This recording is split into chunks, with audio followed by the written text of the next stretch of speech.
Welcome everybody to this week's edition of Unleashed, where we're bringing world-class thought leaders live to you every Thursday. I'm your host, Jeff Tetz, and I'm the CEO of Results.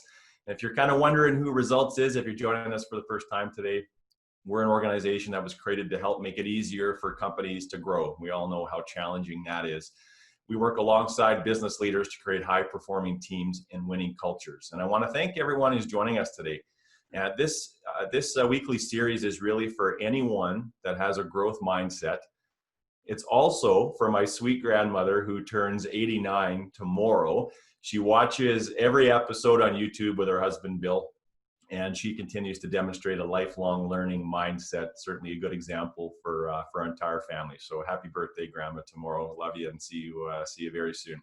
And as a small token of our appreciation, we're actually going to be giving away some copies of Brad Stulberg's latest book, The Passion Paradox. I have a copy right here. It's a great book, great read, filled with valuable insights. All you need to do to have a chance to win that book is fill out the feedback form at the end of the show.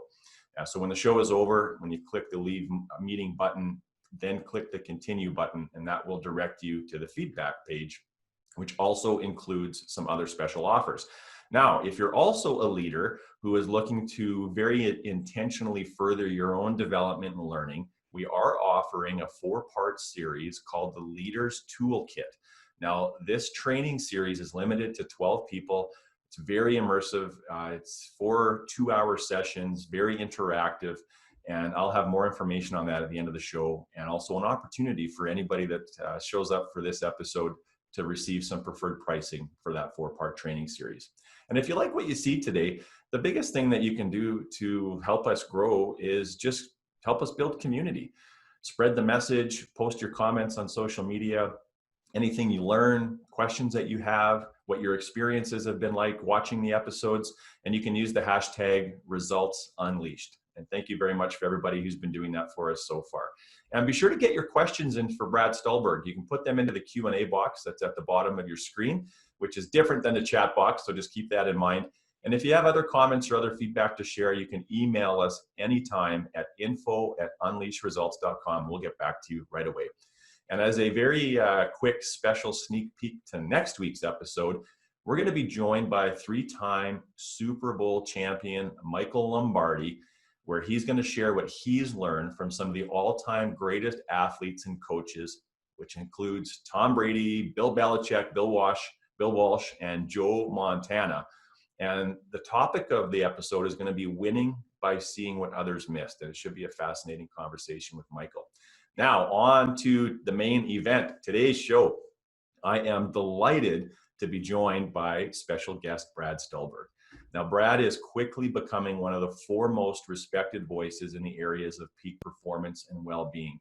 And I personally came across Brad, I'm going to say about 2 years ago on Twitter, and I just kept seeing his name pop up. And every time he posted some content, it always made so much sense to me, and it was always so helpful, and it seemed to be timely in a very uncanny way. So over the years, we've had several conversations, and we were actually planning on bringing Brad to Canada prior to the pandemic. So today is the next best thing to having him live in person in Canada with us.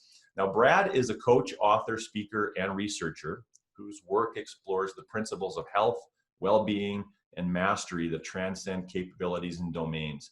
And he's learned that whether someone is trying to qualify for the Olympics, break ground in mathematical theory, launch a business, craft a creative masterpiece, or simply raise a family, many of the practices underlying sustainable success and well-being are the same, supported by scientific evidence and available to everyone. No hacks, no secrets, no gimmicks in this episode, I can guarantee you that. He regularly writes about these topics in his popular column, Do It Better, in Outside Magazine, as well as essays and articles for other leading outlets such as the New York Times, Wired, New York Magazine, Sports Illustrated, and more. And Brad has co-authored 2 books, The Passion Paradox, which we're giving away today, and Peak Performance. And he also hosts a terrific podcast called The Growth Equation. Strongly encourage you to check that podcast out. I listened to his latest episode this morning on the way into the studio.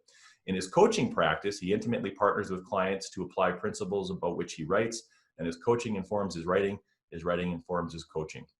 He has undergraduate and graduate degrees from the University of Michigan and currently resides in Oakland, California with his wife and son. He's an avid exerciser and outdoor enthusiast who does his best thinking in the gym or on the trail. And I always describe Brad in terms of what he does and what his approach is being simple, powerful, and very difficult. And we're going to explore what I mean today. Brad, welcome to the show. Thanks so much for having me. I'm really glad to be here, and happy birthday, Grandma. I hope to be tuning into this kind of thing when I'm at your age too. Yeah, me too. Me too. So, Brad, we have a lot of ground to cover today, and I want to again thank you for your investment of time today. I know we've got an eager audience to get at some questions as well. But I thought where we'd start off is how did you get to this place in your career? Like, how did you end up on the peak performance path, and why is that sort of become a big sort of a big passion and focus for you? I think it's from trying to figure out my own personal failures, to be quite honest. So I've always been interested in elite performance, health, and well-being, really from the time I was in middle school. I played on the travel baseball team, captain of the varsity football team. Definitely didn't have the talent, but had the drive to be great. So it's something that I've been interested in really since I was a kid. And I also really tried to push myself academically. And coming out of school, I had some pretty great jobs, and I performed really well for a very short period of time, and then I burnt out.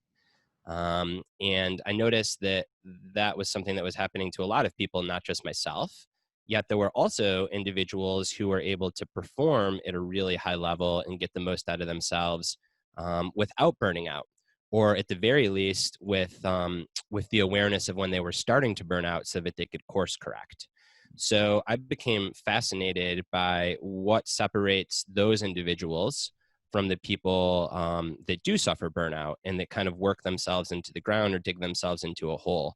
So I just was following my interest, to be totally honest, and trying to figure this stuff out for myself.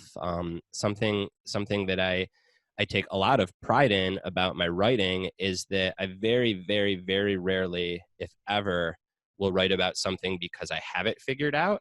I write about something to figure it out. And I think that holds true certainly for at least the beginning of my journey into thinking about what it means to be a peak performer and how to do it. Yeah, excellent. And our entire community is filled with leaders and individuals that are on that same path. They're trying to figure out how do they add value to the world? How do they show up at their best more often? And I think this underlying theme around fulfillment as well, amidst chaos oftentimes as well. And now is a great opportunity to talk about some of those things. So Brad, one of the items that you talk a lot about is this, what you call the growth equation. Okay, maybe let's start there. So what is the growth equation? How did you come up with it? And can you give some examples of how we can apply that into everyday life? For sure. So the growth equation, I'd say, is if I have one principle that I write about that I am pretty confident applies almost universally to just about everyone, everything, and every organization, it would be the growth equation. And the growth equation states that stress plus rest equals growth. Very simple. So stress, not necessarily or not at all the kind of stress that you might be feeling if you are anxious before a performance review with your boss, or if you are struggling in a fight with your romantic partner, or if you have a loved one in the hospital. That's a very different kind of stress. I use stress, and in the equation, stress is used much more in a biological or physiological sense. So stress being defined is some kind of stimulus that challenges you. Or if we're talking about organizations, a stimulus that challenges your organization. And then rest is stepping back following stress to physically, psychologically, emotionally give yourself some time and space to recover, and as well as reflect what went well, what didn't go well. And then the outcome is growth. So the simplest way to describe it is at the gym. So if you want to make a muscle bigger, you have to follow this pattern. You pick up a weight and you stress the muscle. And if you pick up way too heavy of a weight, way too much stress, what ends up happening is you injure yourself. Either physically, you throw out your back, or emotionally, you just quit. You lose motivation. You can never do it. The flip side is if you pick up hardly any weight at all, you could sit there and lift the weight for hours and hours and hours, day after day, and nothing would happen because it's not enough stress. So you have to find the right amount of weight, the right dose of stress. And then if you follow that stress with rest, that's how your muscle grows. Even if you have the perfect weight and all you do is lift it, well, if you never rest, your muscle's not going to grow. You're going to burn out. So in exercise science, this is called progressive overload. And it's a very, very old theory. What's fascinating is that if you look at how our psychology evolves and how creative thinking happens and how organizations grow, it's very, very much the same pattern. So my guess is multiple people tuning in today have had the experience of being really stuck on some kind of thorny problem and not able to figure it out. And they're working really, really hard in figuring it out. And then they step away and they have this aha moment. They figure it out. Maybe it's in the shower. Maybe it's while they're on a walk. Maybe it's when they're reading a book. So that's an example of stress plus rest equals growth. In that case, the stress is you expose yourself to the problem. The rest is you step back, you switch, and then the growth is you have the creative idea. And then the last example that I'll give is organizations. I know there are a lot of leaders on this show and are tuning into this show. And if you look at an organization like a Blockbuster Video or an America Online that is out of existence right now, or at least not existing in the same form, they did not stress themselves in the direction of growth. When the environment changed, they just did what they always did. Whereas you look at an organization like Apple, they've completely stressed themselves in the direction of growth. Apple started out as a desktop computer company. Another great example is Disney World. Disney World was an in-person theme park. Now their greatest revenue source is Pixar, a movie studio. So they were constantly pushing themselves in the direction of growth in those industries by expanding into new products and service lines. Now the flip side is true. There are also companies that will, sorry, Jeff, you broke up for a minute. There are also companies that will consistently stress themselves, but never take the time to rest and reflect. And those companies grow too fast and fizzle out. So again, someone in the comment just said, makes sense. Stress plus rest equals growth. You can apply it physically. You can apply it psychologically. You can even apply it to a relationship. If you think about the way that relationships, both friendships, both manager-employee relationships, and even romantic partnerships, the way that those grow is you tend to take on challenges together. Then you step back, you have some space in between, you reflect together, and then you get tighter and you get a stronger relationship. Right. Yeah, no, that does make sense. What does good rest look like? So the simplest way to think about good rest is something that is a dramatic task switch from what you are doing. Okay. So if you are an athlete and you are training super, super hard, rest might be sitting on the couch and reading a book. If you are a researcher and you spend your days rigorously thinking and reading books, rest might be going to do a workout. So it is something that is very opposite of the area that you're challenging yourself in. Now, the one non-negotiable, regardless of what you're doing, whether you are an elite athlete, an executive of a company, or a creative artist, is sleep. Yeah. And everybody needs sleep, and sleep should be such a priority. Something that I advise all my coaching clients is that we've got to stop thinking of sleep as something that we do at the expense of our job. So, I could stay up later and do more work, or I could wake up earlier and do more work. And we have to start thinking of sleep as an integral part of our job. Yeah. All the research shows that our minds are in our bodies, they don't grow during the day while we're doing the work. They actually grow while we're sleeping. Right. Yeah. So when I relate it to a workout, Brad, I think that's probably, as you suggest, that's probably the easiest way for us to relate to this. Everybody needs a different level of rest, and it's a little easier in a gym context. So if I want to test out how many days do I have to go in between doing shoulder presses, some people are going to need 48 hours. Some might need 4 or 5 days. Yep. And I'll be able to tell that by my strength level and when I get back to the gym. What are some indicators, if you sort of have some examples or some thoughts on this, like how do we know when we've had enough rest and we can get back into it? I'm really glad that you asked that question, Jeff. And I think even before I go into rest, let me start with stress, because the same Yeah, thing's true of stress. In a yeah, gym, it's super easy to be like, oh, I'm going to go from the 20-pound weight up to the 25-pound weight. yeah. Whereas out in the world, generally, like it's not so straightforward. So here's an example that I like to give. Three things. Wait, I'm so sorry. There's like this terrible beeping noise. Let me go make sure that all the windows in my kitchen are shut. I don't know if you're hearing that. Give me like 10 seconds. It'll be worth it. Okay, sounds good. No problem. And while we're waiting for Brad to go and close the windows, and I love that this is live like this. Whether it's construction equipment outside or kids running through, make sure you check out Brad on Twitter. He's got a fantastic Twitter account if you're active there. So, All right, there was some construction going on. I'm really sorry. Okay, so stress. So three things I like to think about. The first is this concept of a just manageable challenge. So something that is ever so slightly outside of your comfort zone. Another mental model to think of that is a 7 out of 10. So if a 1 out of 10 is you're going through the motions, you could do it in your sleep. A 7 out of 10 is something that you're not so sure if you can do. It kind of arouses you. A 10 out of 10 is you're waking up in the middle of the night having nightmares about the spreadsheet. You don't want that. That's anxiety. You want to be somewhere in between. And then my favorite way to think about the right dose of stress, and I do this with my coaching clients, is just to step back and take just a couple minutes to reflect on a particular area of your life or of your business and say, where am I now? Where do I want to be? And what's the next logical step? In most people's assessment of the next logical step is spot on. I think that we just often don't take the time to really do that kind of reflection. And then that next logical step, that becomes the right dose of stress. yeah. Okay. No, that's good advice, Brad. The other part that I need to layer onto this, I think, is current events. Is that we are overloaded with stress more now than we probably ever have been in our lifetimes.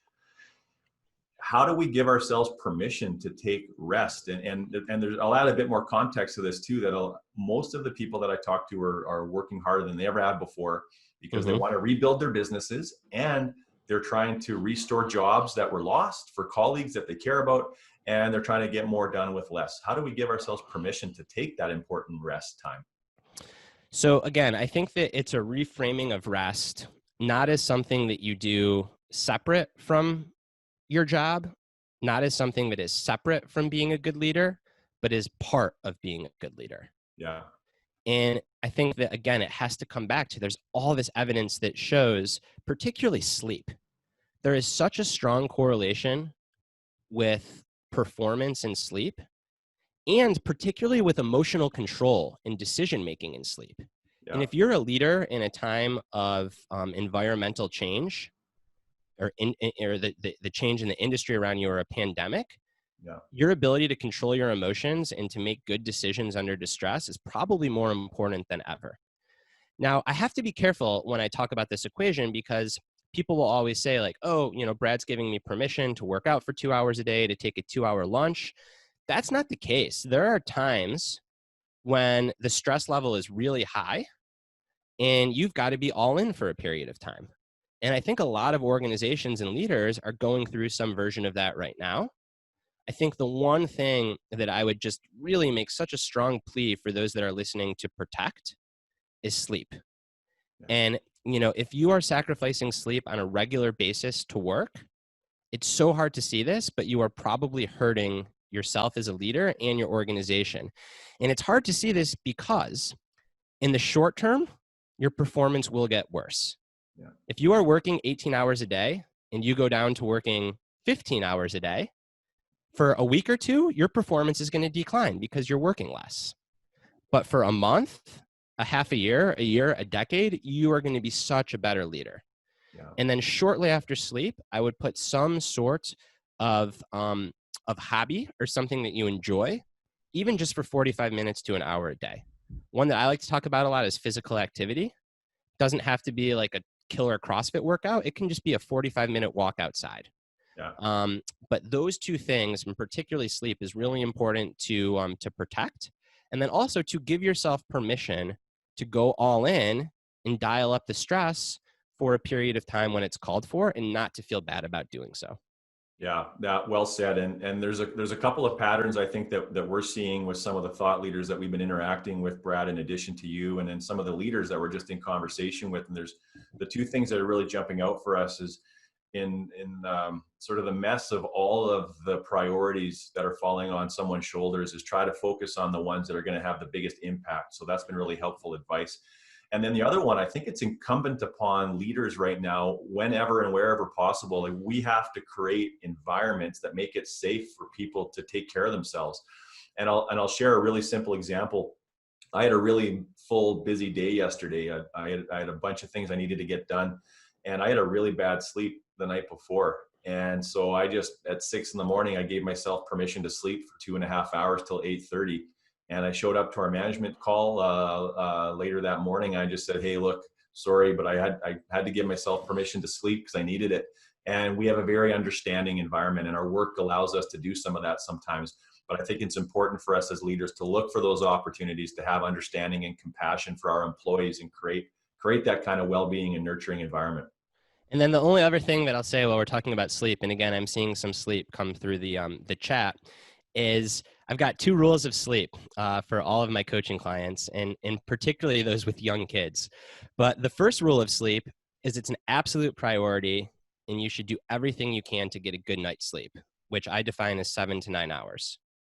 The second rule of sleep is if you don't get a good night's sleep, don't freak out about it. Yeah. Because freaking out about it never helps. It just makes it more likely that you're not going to sleep the next night because now you're worried that you didn't sleep. Yeah. So I think it's really important to hold those 2 things together. Yeah. Okay. Thanks, Brad. I want to talk a little bit about your latest book now. So The Passion Paradox, love that book. And it suggests that following your passion may not be good advice after all. And I don't know if I've ever seen a valedictorian speech that didn't say follow your passion. Yeah, me neither. So, and you highlight in the book, you really highlight 2 kinds of passion. And I'd like to know sort of more about what's the difference between harmonious passion and obsessive passion. So I'm so glad that you're asking this question. I think this is so relevant and timely in today's world. It's a big part of the reason we wrote the book. But okay, so harmonious passion is when you are passionate about an activity because you love doing the activity itself. This is when you are passionate about leading because you love leading. You love the challenge. You love connecting with people. You love seeing the results of your efforts. It is when you are a writer and you love writing because when you sit down to write and you put the words on the page, you feel great. You're an athlete that loves your sport because you just love pushing yourself and trying to master your body. You love the thing itself. That's harmonious passion. Obsessive passion is when you are passionate about an activity because you love the results and the external validation you get from doing it. So this is when you're a leader and you're passionate about being a leader because you love feeling really relevant, or you like that you might be on the cover of an industry journal or a popular magazine. This is when you're an author that loves to write because you like having your name in the New York Times on the bestseller list. Or you're an athlete that loves to compete and loves your sport because you like having 100,000 Twitter followers. One is focused on a love of the process. The other is focused on becoming attached to a result. What the research shows is that individuals that score high on harmonious passion tend to be better performers, suffer from less burnout, and report better physical health. Whereas those that score high on obsessive passion tend to suffer from increasing rates of burnout, anxiety, depression, and are 10 times more likely to engage in unethical behaviors. Right. 2 examples of harmonious passion that are worth calling out. One, because we were just talking offline about it, Jeff, is Lance Armstrong. So he's somebody that clearly was passionate about being the man, about winning. And when that went away, he did unethical things to sustain it. And another example of harmonious passion is Elizabeth Holmes, who was the CEO of Theranos, the huge biotech fraud. And in the 2 years before Theranos, the house of cards, fell down, she was featured on the cover of over 5 magazines with the word passion. So again, it's this very, very nuanced thing. It's, are you passionate about the activity itself, or are you passionate about the external validation you get? And I've yet to meet somebody that is 100% harmonious passion. Yeah. We're human beings. We like success. We evolved in tribes where it actually matters that people like us and respect us. Yeah. So the goal is not to be 100% harmonious passionate and not to care at all about your results or what people think. I mean, heck, your company's called Results, and for good reason. Results matter. The thing is, you have to try to keep yourself, the majority of your passion, the majority of your motivation should come from a love of the craft itself. Yeah. And that majority, it can even be 51%. You just don't want to get to a place where the reason that you're pushing ahead on something is for some sort of external validation. Because then what happens is, if you don't get the external validation, you feel like crap. Yeah. And it's never enough. So what? Your book's a New York Times bestseller? Great. Well, then the next one has to be higher up on the list. Your company hits the Fortune 500? Great. Why isn't it in the Fortune 100? So you're just never happy that way. Yeah.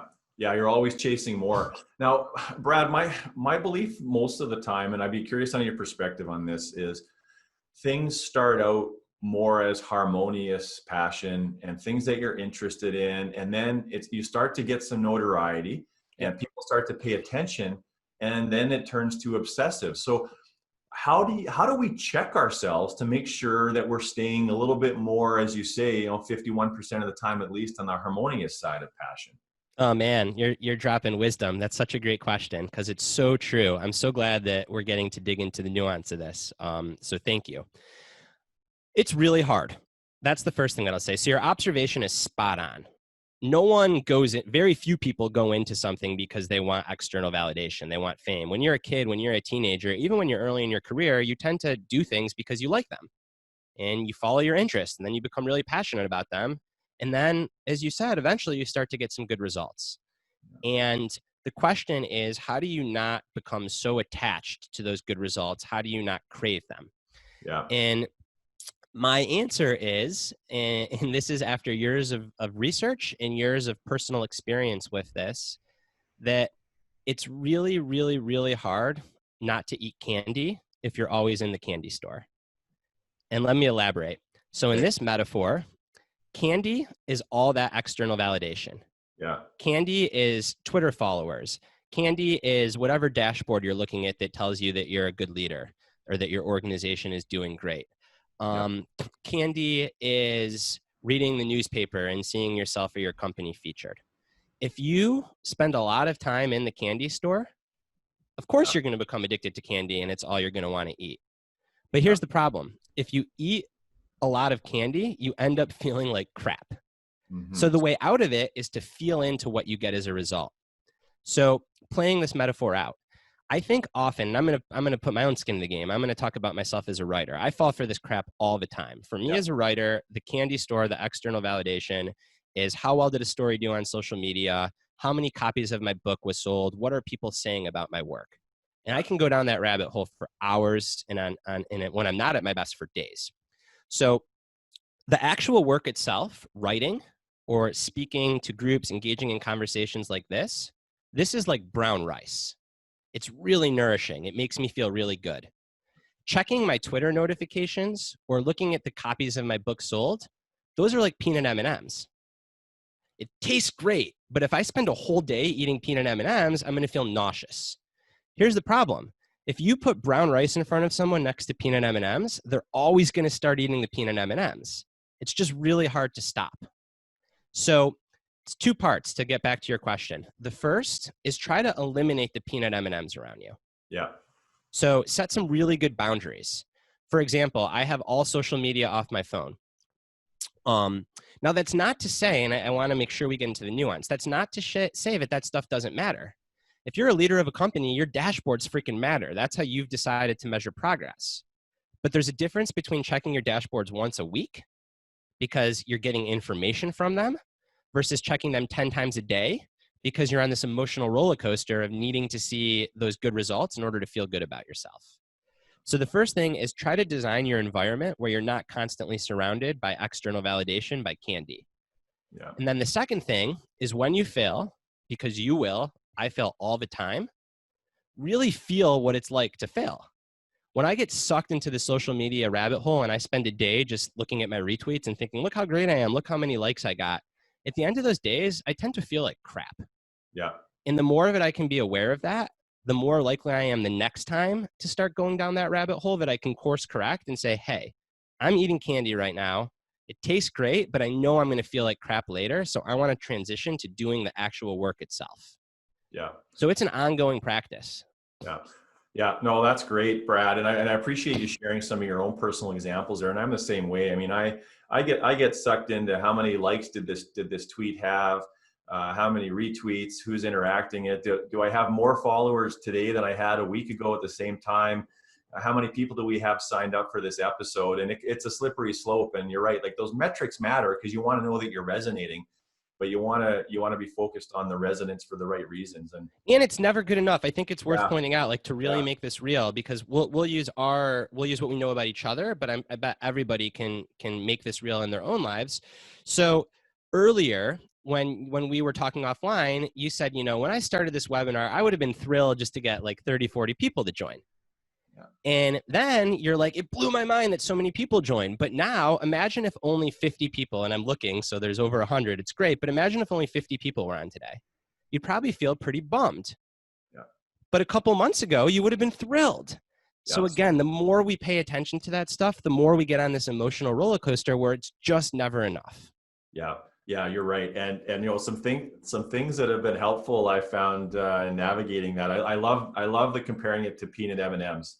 That is awesome because I love peanut M&Ms first of all, and then I only eat them on Fridays. But I think But there you go, and that's how you should live your life. Yeah, for sure. So check your dashboard on Fridays, check your notification on Fridays, and then eat brown rice the rest of the time. Yeah. And my guess is that if you had peanut M&Ms surrounding you in your office, you'd eat them a lot more often. Yeah. So it's identifying what are those triggers that kind of get you in the rabbit hole of this emotional roller coaster of external validation, and how can you just literally remove them, replace them with brown rice. Yeah, absolutely. Some other things that I find helpful too is the notion of trading perspective or changing your perspective. So trading expectation for appreciation. I think that is helpful. Focusing on the people that you're trying to serve and help is another one.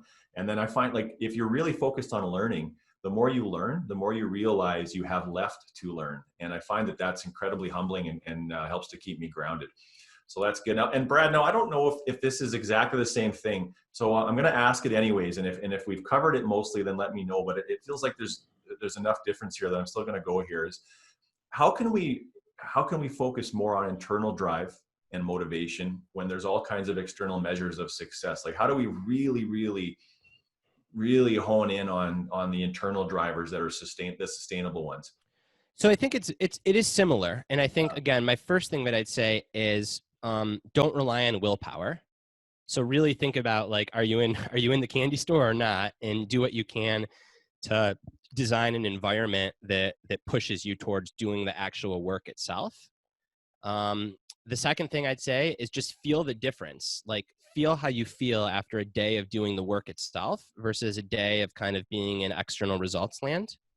And then the third thing that I'd say is super helpful is to spend some time reflecting on your core values. So what are the things that really guide you? When you are your best version of yourself, what type of traits are you embodying? What are those qualities? So some examples can be caring, stewardship, authenticity, vulnerability, creativity, wisdom, intellect, you name it. Those are just examples. And then under each of those examples, think of a couple of very practical daily acts, daily practices that support that value. And check in with yourself, measure yourself. How much of your time are you spending on acts that support those core values versus not? Yeah. And remember that the core values, that's the brown rice. Like it is, I sound like a broken record because I don't want people to judge themselves for eating peanut M&Ms. Like we're always going to prefer peanut M&Ms at first. So the problem isn't liking peanut M&Ms. The problem is when you spend all day eating them. Yeah. So I think it comes back to just really reflecting on, like, well, what is your personal brown rice? What's the stuff that nourishes you? How do you want to spend your life? And then when you fail, don't judge yourself. That just makes you feel worse. Just notice it. Be like, oh crap. Like, here I am eating the peanut M&Ms again. It's fine. They taste good. I'm not going to beat myself up for it, but I know they're going to make me feel sick. So I'm going to get back to brown rice. And now I've got this menu or this guide of here are my core values. Here are the actions that support them. How can I start doing these things and shift away from the peanut M&Ms? Right. Man, who knew we'd spend so much time? I feel like this is free publicity for peanut M&Ms. Yeah. Well, at brown rice, I'm like, you're in cahoots with Uncle Ben there, aren't you, Brad? Yeah, exactly. That's funny. Yeah, right on. So let's switch gears to leadership a bit now, and it's all interrelated. But I know that you have been doing a lot of work on what you call rooted leadership, and I'd like to explore a bit about what is rooted leadership and what are the principles that underlie it. So yeah, this is the project that is top of mind for me right now. I actually hope it becomes a big part of my next book. So there's been a lot of research on resilience. And the way that I like to think about resilience, and certainly the way that it's thought about in like the management literature, is it is the ability to bounce back when you get knocked down. I want to get a little bit upstream of that and start thinking about what are the things that prevent you from getting knocked down in the first place. So if you think about an enormous oak tree or an enormous redwood tree, when there's really, really crappy weather, that tree blows around, but it doesn't get knocked down. It's like has this really firm core, and that core is held to the ground by roots. And I love this analogy because the roots aren't visible. When you see this beautiful big tree, you see the overstory, you see the branches, you see the trunk. But what's actually holding it to the ground when the weather is rough are these roots that you don't even see. So I always look to nature for inspiration. That got me thinking, well, what are our own personal roots? Like, what's the stuff that holds us to the ground, just as human beings and specifically as leaders, so that when there's really rough weather, we might get blown around, but we don't fall over. So that sent me on this exploration of trying to identify, like, what are those roots? So to do that, I looked to the most recent science. So fields like psychology, management, organizational behavior, cognitive science, even a little bit of philosophy. I look to wisdom traditions. So what is Taoism? What is Buddhism? What do the old sects of Christianity and Judaism? Like, what do these wisdom traditions say about what it means to really be a strong individual? And then I also looked at what peak performers do. So what do individuals who are able to weather storms, like what are they doing to take care of themselves? And I came up with 6 roots. So does it make sense to go into them a little bit right now? I think what I'd say is mention what the 6 are, Brad, because I'd Yeah. like the people that are tuning in and watching the recording to be able to write those down. Yeah. They've got those as a bit of a framework for further exploration, and then they can interact with you on the various social platforms as well, and of course buy the book when it comes out. Yeah. All right. So the 6 roots, the first root is acceptance. And the way that I think about acceptance is it's starting where you are to get where you want to go. So often we delude ourselves, especially when we're in crappy situations, and we kind of pretend that we're not really where we are. We don't take full stock of our reality. And it feels good in the moment not to take full stock of our reality, but it's just kicking the can down the road. So acceptance is constantly being able to see clearly where you are. You don't have to like it, but you have to accept it. Because otherwise, you're kind of starting from this false point and you can never really move forward. Yeah. The second root is presence. So it's the ability to really be where you are.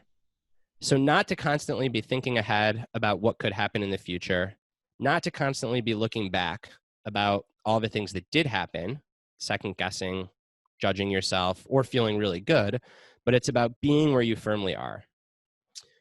The third root is patience. This ability to play the long game, to zoom out and take perspective and remember that, again, especially when the weather is rough, I go like this. This is my my tree bobbing up and down. It's so easy to get caught in the acute moment and think that that acute moment is everything. And it's so hard to zoom out and remember that that acute moment, it feels like everything right now, but in the scheme of things, it's just a moment.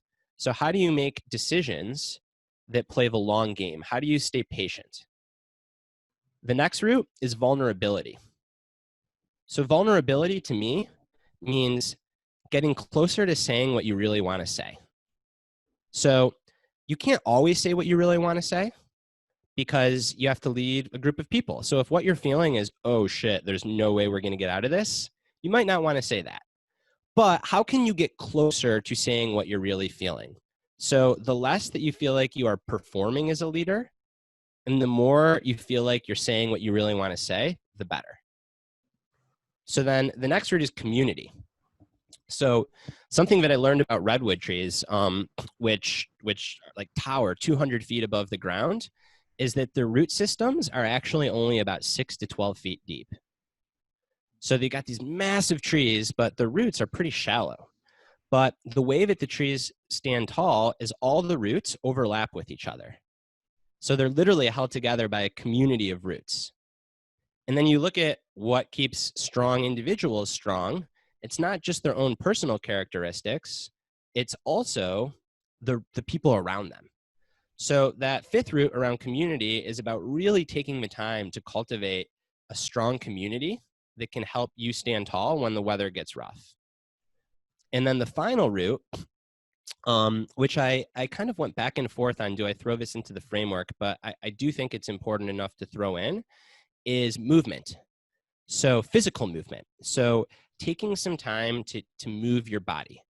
And there's just so much overwhelming research that the number one sorry, someone's saying, can you tell me what number 5 was? Number 5 is patience. And then, yeah, I'm sure, thank you, Nicole. Nicole's sending out a recap. So then that 6th root, movement, why I went back and forth of this is because I had to check myself. Like, I love exercise. I love fitness. I didn't want to just include this because it's something that I like. But if you look at all of the literature, if physical movement could be bottled up as a pill, it would be a gazillion-dollar blockbuster. It is the only thing that we know outside of medication and therapy that can prevent and reverse mental illness. It is the only thing that we know out of illicit performance-enhancing drugs that can increase focus and creativity, and it does it reliably in everyone. So again, movement does not mean you need to be a marathon runner or the star of your CrossFit gym. It doesn't mean you have to look a certain way. Movement just means that you use your body and you move it regularly, because that helps you feel really rooted, because our bodies were meant to move. Right. And I want to stress one more time, because I know there's a lot of people on here, and it's so important, because they look at me and they see this person that looks like I'm fit. I look a lot fitter than I am, don't worry. But movement can just be a 30-minute walk around your neighborhood. There's actually evidence to show that that's like 99.999% of what you need. So this isn't about some elitist fitness thing. This is just about moving your body through space because the effect it has on your mind. Yeah, that's great. That's a great framework, and lots of work to dig into underneath all 6 of those. Now, I want to talk about one of the things that I first started coming across when I became aware of you. That's been the most impactful. Is I have oftentimes caught myself sort of daydreaming about the future, about my ideal life, what I want to create for myself, You and me both.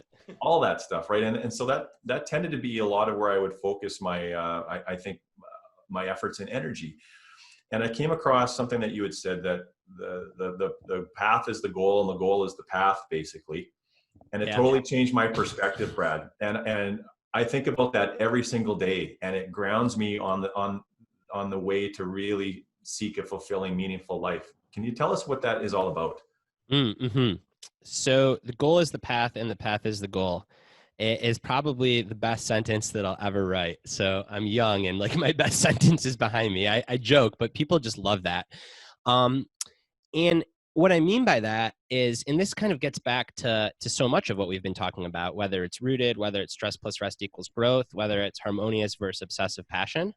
And I'll pause because you've conducted this interview, you've crushed it. Like, I think that for those listening, those are the 3 things to walk away with. Stress plus rest equals growth.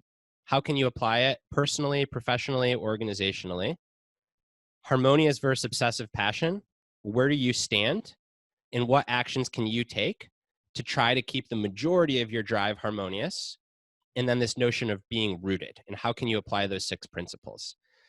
Okay, so this goal is the path and path is the goal. That basically says that the goal is just to abide by those principles. Like that is the path. That's the path of mastery. That's the path of being a peak performer. And the goal is just to stay on that path. It's not to win. It's not necessarily to get promoted. It's not to IPO. It is simply to keep applying those principles day in and day out. And if you do that, you will feel good about yourself, and you will end up having the most conventional long-term success anyways. It's like the people that are shooting for conventional long-term success tend to struggle more than the people that are just so meticulously focused on staying on the path. And it's really hard to stay on the path. Again, this is not to say that you should judge yourself when you spend a day, week, month, even have a bad year, just getting so caught up. And am I enough? How come I'm not at the C-suite yet? How come my company hasn't been bought yet? That's fine. Like, you're a human. That's a part of falling off the path. Then the goal is simply just to get back on it. So to really stick to these principles of following the process, doing the work that you love, trying to contribute in a meaningful way.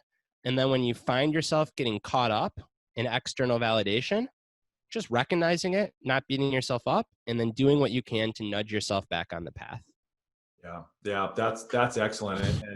And what it's meant for me is just focus more on the purposeful, intentional work, and the daily ins and out of the thing that you actually derive some joy and some satisfaction from that serves others, and the pursuit of growth, personal growth and learning. For sure. And there's fascinating research. I know it'll probably be relevant for this crowd. Is we often hear burnout and we just think that burnout results from working too many hours. And that can certainly be a part of burnout, but burnout is every bit as much about the type of work that you're doing and the why behind it versus the hours. So there's research that shows that individuals that are super focused on the external stuff tend to burn out at a much higher rate than people that do the work itself. If you like the work, very, very rarely are you going to burn out. People that like the work and stay focused on the actual work, you can work 12 to 14-hour days if you love it. Think about artists, craftspeople, athletes that train their butts off. It's when you start spending so much time in that anxiety loop about how am I doing compared to others? Why aren't I there yet? That's when feelings of burnout start to creep up. Yeah. Brad, I want to ask you about a hybrid entrepreneur. One of the things that struck me in the passion paradox was this notion that a hybrid entrepreneur exists, but they experience 33% less business failure. So could you describe for us quickly what a hybrid entrepreneur is? Mm-hmm.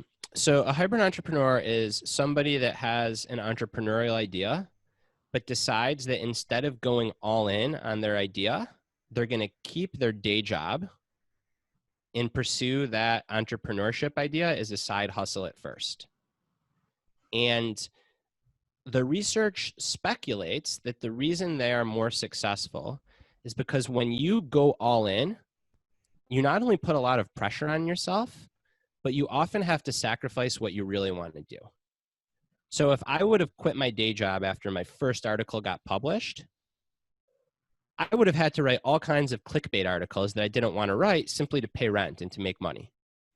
But because I kept my day job, it allowed me to be more selective and take bigger risks in my entrepreneurial endeavor because I had this cushion. So it's the notion of keeping the safe thing for longer than you think while pursuing the risky thing on the side. And then once the risky thing feels not so risky, that's when you make the jump and go all in. I first read about this. It's in a book on my bookshelf. It's what's neat about being at home right here. In a book called Anti-Fragile by Nassim Taleb. And he talks about the best rock stars are also accountants. Because what allows them to take these crazy risks to be like these provocative rock stars is that they have this safe accounting job. So they're not scared of failing. Yeah. See, and that's where the science and the research is important, Brad, because I feel like the popular advice is go all in. So you have nowhere left to turn and you're going to come out swinging and you're going to be resilient and resourceful. And that's actually not what the research would say. So I love that. Warby Parker is another example too, the eyewear company that's disrupted that industry. And they didn't quit their day jobs until they knew they had something really taking a hold that they could comfortably leave what they were doing in their regular careers. Yeah, it's this paradox, and it's worth driving home. I see in the chat, it seems like the vast majority of people already get it. So sorry if I'm being redundant, but you can actually take greater risks when you keeping your day job allows you to take greater risks. Yeah. Going all in feels like a big risk, but then it pigeonholes you because you can't take greater risks, because if you fail, then you're screwed. Yeah. Yeah, absolutely. So I want to ask another question about having a bad day. And this is a very self-serving question, because everything that you talk about, it makes total sense. And when I'm in a good frame of mind and I've got good balance, as an example, I've got good rest, this stuff is really easy to do. And then I wake up and you know what's breaking loose. I had a bad sleep. Some surprises have popped up in my personal life and my business life. When we find ourselves in the eye of that storm, what advice do you have for us to just get ourselves out of that state as quickly as possible?